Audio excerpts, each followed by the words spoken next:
I have a degree in history, and let me tell you, the hardest curriculum to choose was history.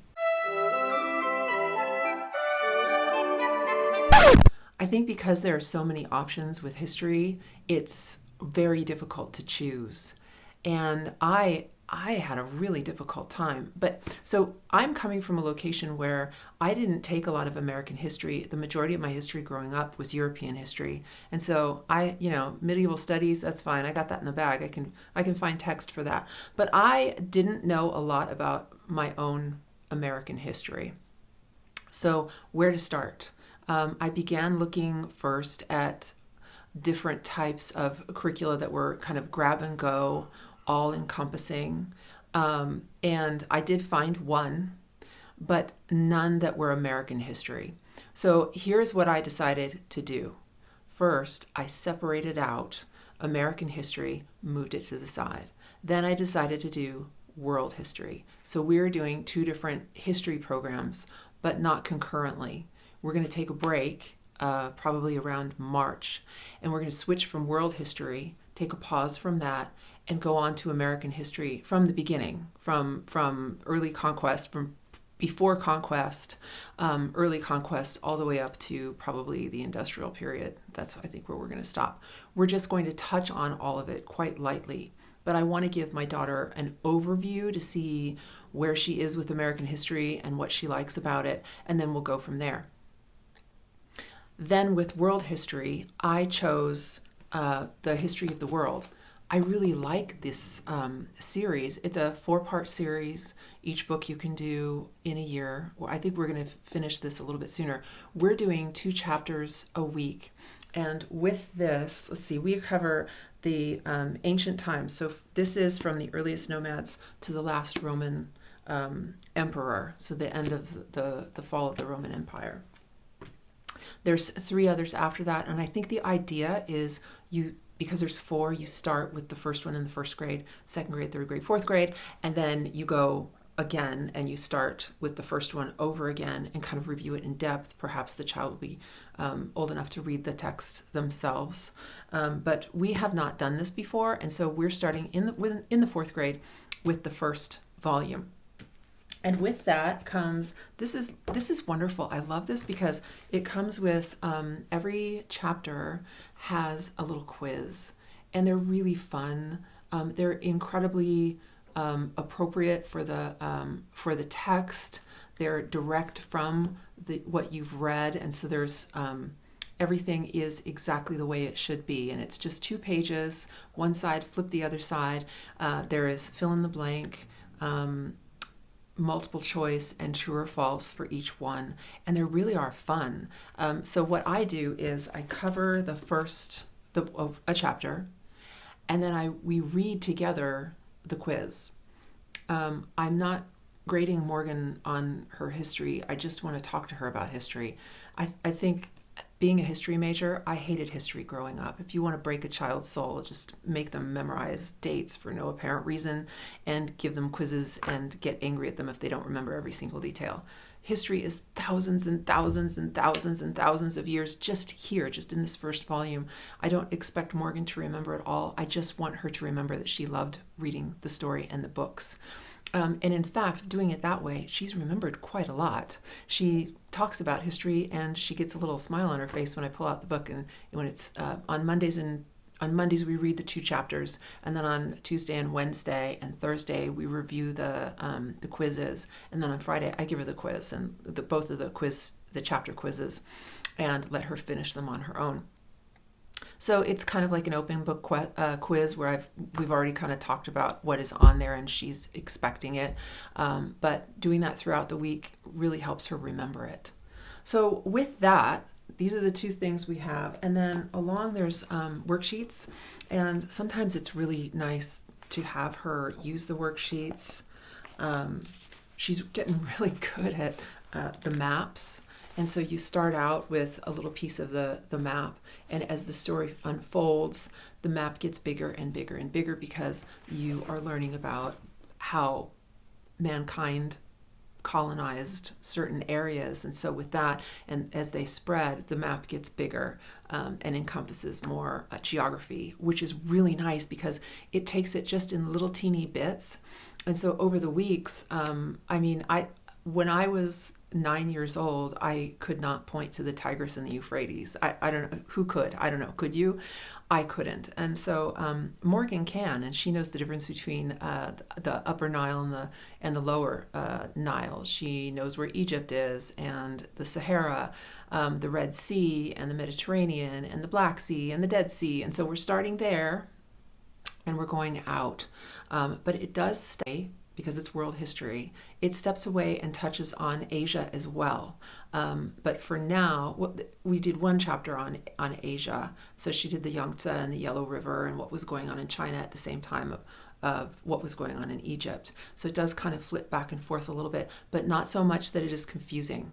It's really nice that it just sort of grows step by step on itself. So we're really enjoying that. There's also at the front, we haven't used these a lot, but every chapter comes with, in the workbook, and this is, you can tear this out or you can photocopy it. So there's all sorts of things that Morgan can paint, or there's the Phoenician ship. And so when we talk about Phoenicia, the Phoenicians, there's a ship that I can rip this out and she can draw and color while she listens to the story. And that seems to work quite well. So the second half of this workbook is all usable material for Morgan, for my daughter. And then the first half is suggestions and directions for what to do with each chapter. And there is a ton. Man, you could go really deep into this book, because not only is it about the text of the history of the story of the world, but it goes through and gives suggestions for further reading. I love this idea because it is really hard to find easily consumable, and I don't mean like write and tear, I mean consumable, like take it into your mind, history that is interesting to read and that is accurate. So I have found a lot of history that's been written, history is the story of man, and man is greatly inaccurate. And so I'm suspect of first-person stories unless they're backed up, and do we have proof that this happened?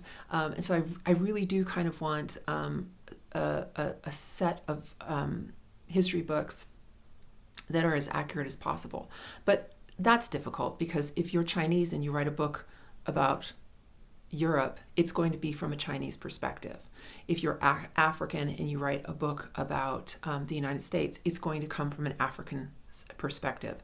When we write in the United States history on Latin America, it's still going to have an American slant. It just is that way because we're all human. That's the way it works. But what I'm talking about is the ability to really feel secure in that the facts are the facts, and then allow me and my daughter to think about, well, why is that? When that happened, what were they thinking then?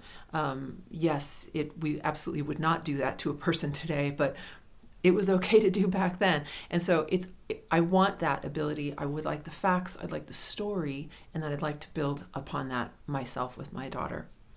And that's what I learned getting a degree in history. So I think it's okay. I mean, tell me how you guys are doing it, and kind of what history book you're reading or what you're using. But for world history, this is how we're doing it, and I really enjoy this book. In fact, when we finish this, I'm going to get the other 3 and just keep them, and then we'll do one a year and go on to that.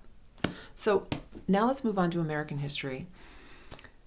Boy, I didn't find anything that really worked. It was harder than I thought. I was shocked how difficult it was. And when I found a text that was really accurate, I didn't like the look of it. And how you see something is really important. And on the page, in some of the texts, like textbooks, school texts, there's too much stuff going on the page. There's this story, and there's this story, and there's this story, and you'll have 2 pages with 4 different stories going on in the page.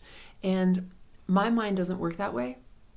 And thankfully, Morgan's doesn't either. And so she likes a slow chronology and she likes not to be flitted about with her eyes where she's, there's a bubble over here to read a little tiny fact, and there's a bubble over here to read a tiny fact.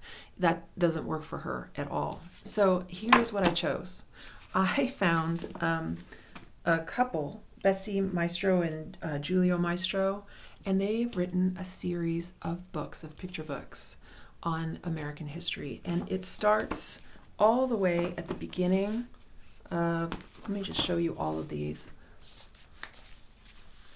They're wonderful little books here. They're picture books, and they're really quite in depth, and they're all in order. I mean, when one stops, the other one starts. So American Exploration and Conquest, the Americas after Columbus, 1500 to 1620. And then the next book will be from 1620 to another period. Unfortunately, of course, I didn't have these in order, did I? But then I think the first one is, let me see. The first one is Discovery of Americas, and I love the size of this because you can get nice pictures, but it's not in bubble format or anything where I can read, my daughter can look at the page, shows you maps. So you can go through one a week if you want and sit and talk to your children about it. Then after Exploration and Conquest, 1500 to 1620. There's the New Americans, colonial times from 1620 to 1689. Some of these were hard to get. For this one, specifically for this one, I waited 2 months on thrift books to get this. I tried to get it new. I couldn't find it anywhere. I put a notification, like if it came up on thrift books, used to let me know that it was available. And so I got a little ping in email that somebody had it available on thrift books, and I bought it right away and got it. So somebody's using these, that's for sure. So 1689, and then Struggle for a Continent, the French and Indian Wars, 1689 to 1763. Let's see, I just love the pictures in here. Look at the detail on this.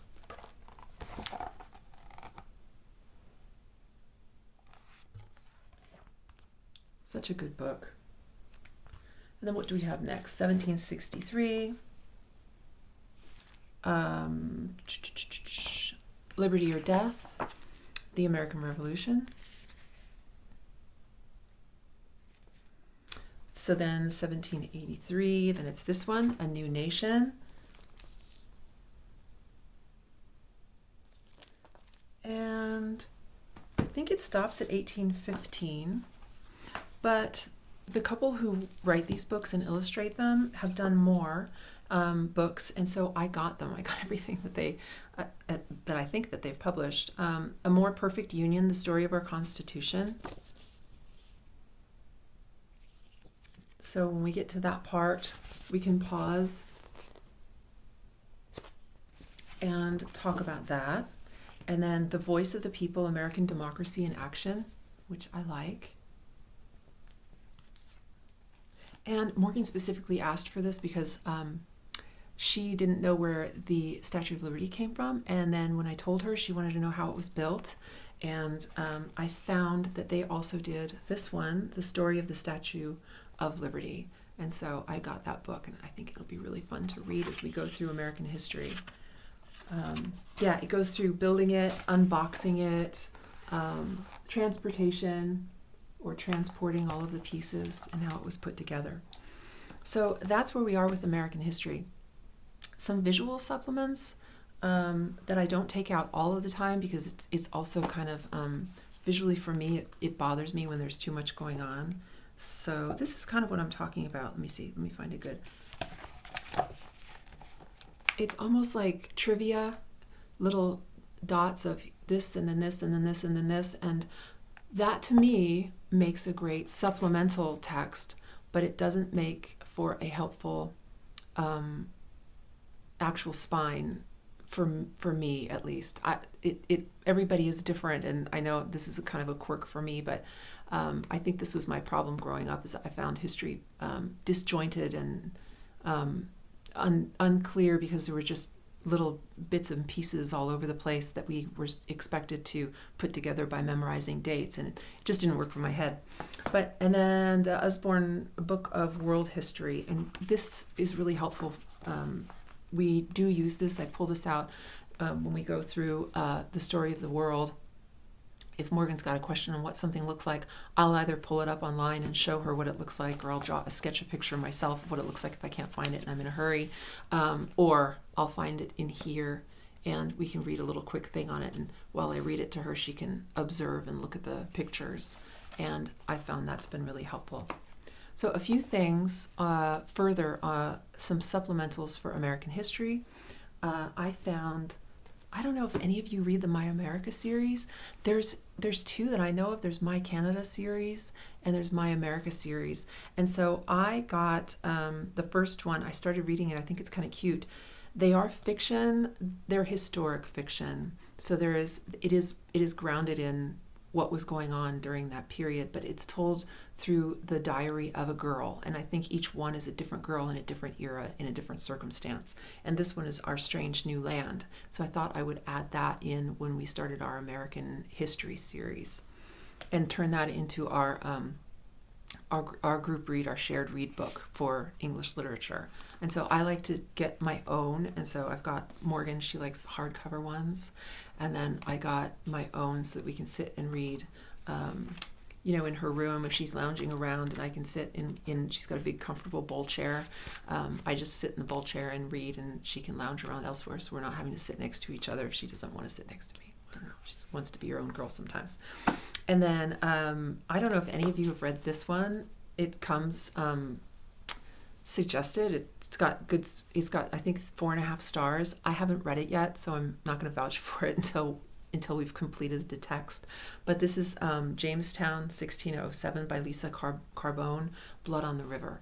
And so I thought that would be also really interesting literature to go along with the American history program that we have. So a few more. Let's see. Oh, I have one for myself too. This is This Country of Ours by H.E. Marshall. I've got the complete and unabridged because if you know me by now, I'm really into unabridged texts. And so I'm going to read this myself and rip through this one. It's a slog, but it's, if you like the subject, it's okay. It's only like 500 pages. But what I like to do is I like to be able to be the one to answer the questions immediately. If we're reading a text and Morgan asks me a question, I'd like to be able to know, be able to just talk to her as opposed to having to go look it up for her or us look it up together, because that kind of stalls things. So in my spare time, I like to kind of read ahead and refresh my memory or learn new things, because like I said, I'm not that great in American history, so I am looking forward to learning it better myself. And then a couple other supplementals. I've got Josephine Pollard's The Life of Washington, because I think he's a great historic figure. It goes without saying why he is so important, and so I want to kind of focus on him and what was going on during his era, and what exactly his life, how he grew up, and how he came to be a general and then the United States president. So I think that would be a fun read.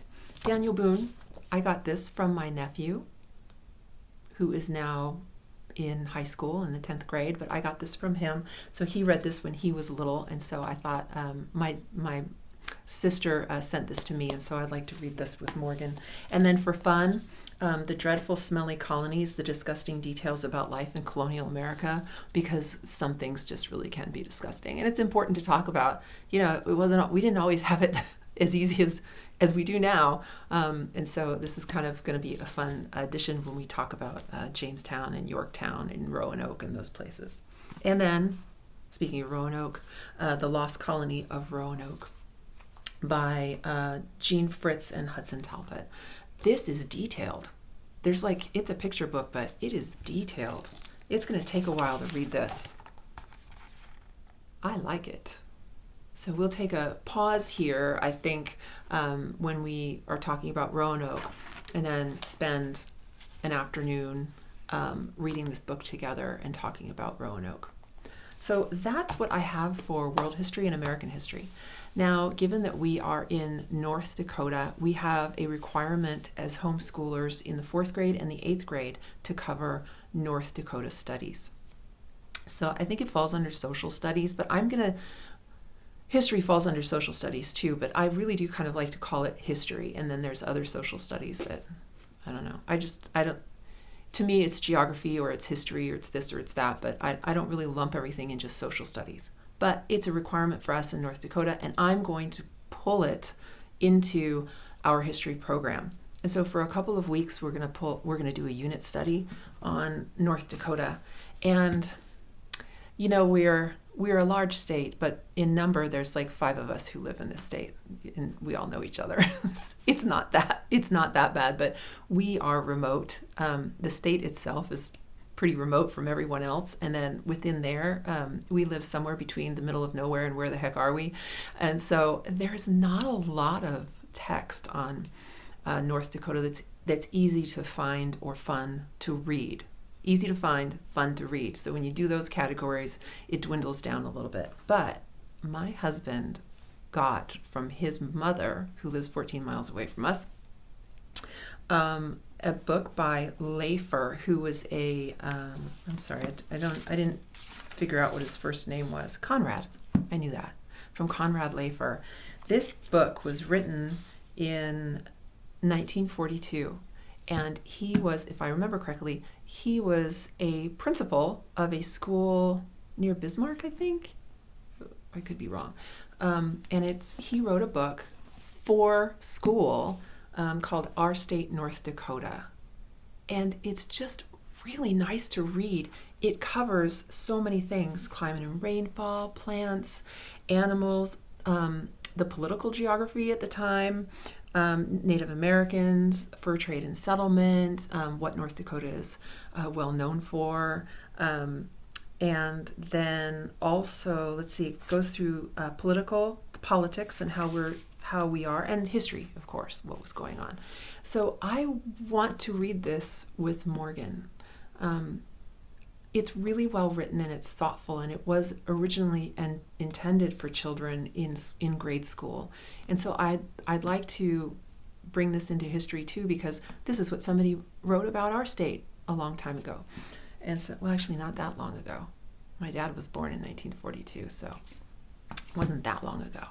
And then this is a coffee table book that my husband had on his coffee table when I met him. And it's Simply Beautiful North Dakota. And so this is a picture book a photography book by Chuck Haney. And one thing that I like about it is it doesn't immediately bring up the western part of North Dakota that we're very well known for. We live in the prairie in the eastern part, and this looks like outside in the summer 50 feet away from us. And so I was struck by how beautiful this book is and how glorious the plains are here, or the beautiful plain prairie. And so I thought we would use that as visual while I read to Morgan some North Dakota history. And because our 4th grade teacher at our public school is so awesome, he is the guru of all things North Dakota because he teaches it, because it's his grade that covers it. So I thought before we start that unit study, I would go to him and ask him for some help and some tips and maybe some printouts or whatever, and figure out what he's teaching my daughter's 4th grade class and incorporate that. Or what I can also do, because in North Dakota, you are welcome to participate in school if you're a homeschooler.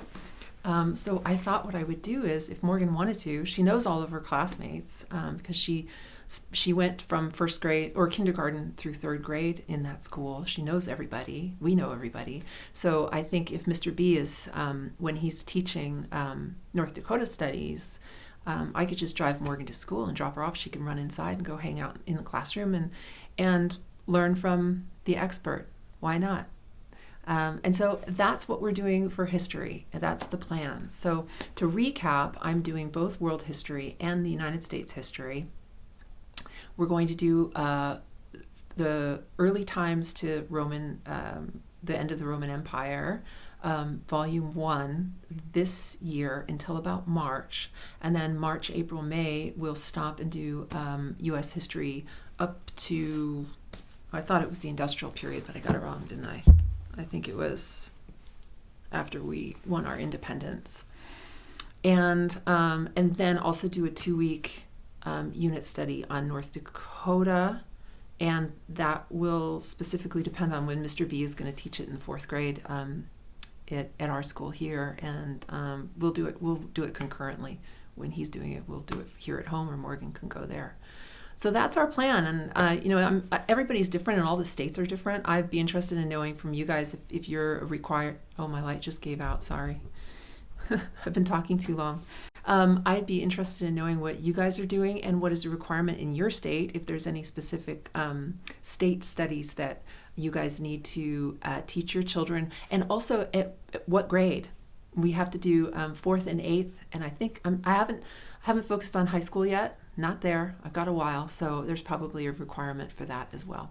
Anyway, that's what's going on with our homeschool, and I hope your homeschool is going really well too. See you later.